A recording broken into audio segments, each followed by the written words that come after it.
Hi, I'm going to talk to you today about raising a child with bipolar disorder. Being a parent or a caregiver of a child or adolescent with bipolar disorder is an overwhelming task that you must conquer. There are several children, and especially adolescents, that experience mood swings as a normal part of growing up. It's when these mood swings interfere with their ability to function as a part of a normal daily life that bipolar disorder may be the cause.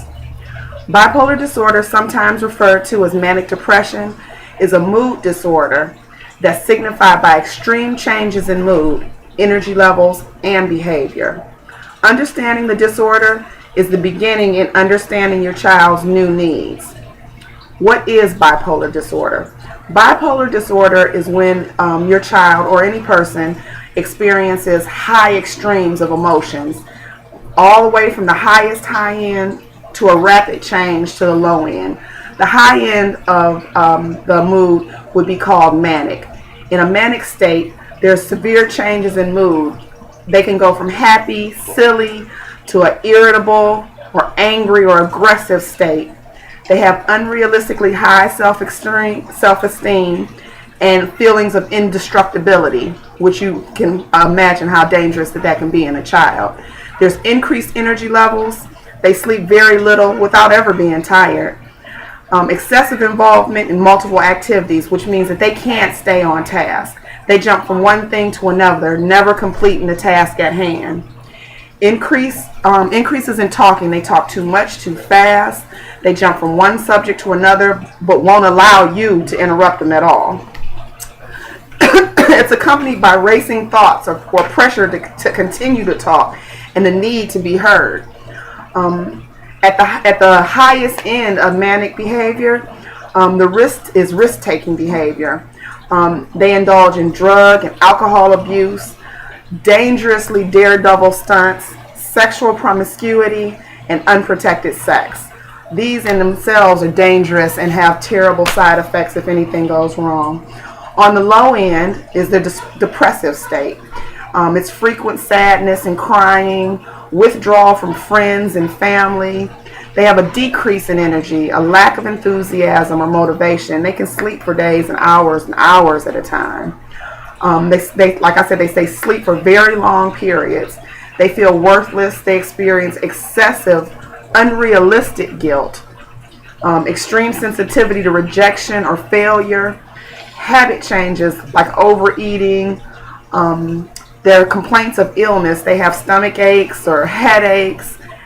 And on the very lowest end of this depression, of course, are reoccurring thoughts of death, suicide, and self-destructive behavior.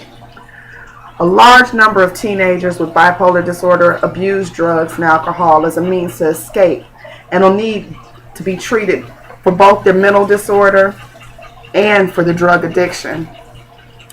Other illnesses often coexist with bipolar disorder and must be identified and treated.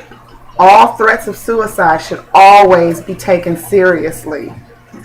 Illnesses that can accompany bipolar disorder, of course, are alcoholism, drug addiction, ADHD, any number of anxiety disorders, post-traumatic stress disorder. You're not alone in this, though. There are numerous support groups and organizations that can help ease the feelings that come along with coping with children and teenagers with mental disorders. The first step to getting help is helping yourself. Your child's existence will be wedged upon your strength and commitment. I would suggest that you check out some organizations like NAMI, the Balanced Mind Foundation. There's numerous support groups locally and on the internet. Bipolar disorder is a challenging disorder for any adult, but for children, it can be the difference between life and death. It's our responsibility to assist our children through this traumatic illness. Like many other illnesses, taking care of a child or a teenager with bipolar disorder is an overwhelmingly difficult task. This disorder weighs against not only the child, but the parents, family, and caregivers. It may cause missed time at work, loss of free time, and it's guaranteed to drive a wedge between you and the people who don't understand the illness. I've lost jobs, friends, and relationships because of coping with a child with the illness. It's a life-changing commitment. The stress related to caring for your child can make the situation worse. Studies show that when a caregiver experiences high stress levels, it causes their loved one to have more difficulty in sticking to their treatment plan. This will ultimately cause a manic episode, and it will send your child spiraling back into crisis. It is vital that you take care of your own mental and physical health first. In turn, you'll be able to deal with your child and support their needs. I want to suggest that you take a look at a few internet sites. TheBalancedMind.org is very, very good. The National Institute of Mental Health, or NIMH.nih.gov. The Mental Health America has a wonderful article called Bipolar Disorder in Children. And NAMI is just NAMI.org. Has so much information that'll help you. There's no way that you can go wrong. Thank you, and God bless.